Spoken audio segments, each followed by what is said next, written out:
Ljepote prirode su vječna inspiracija za umjetnike, što je javnoj ustanovi Centar za kulturu i informisanje Banović je bio motiv da organizuje likovnu koloniju u prelipom ambijentu zaštićenog pejzaža Konjuh. Kolonija je upriličena u okviru Banovićkog kulturnog ljeta, a u povodu obilježavanja 10. septembra Dana općine. Na ovoj koloniji učešće su uzeli domaći, banovićki umjetnici.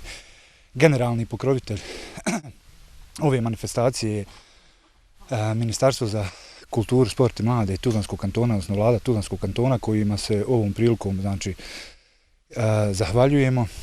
Nadamo se da ćemo ostaviti tradiciju s ovom manifestacijom, da ćemo i narednih godina proširivati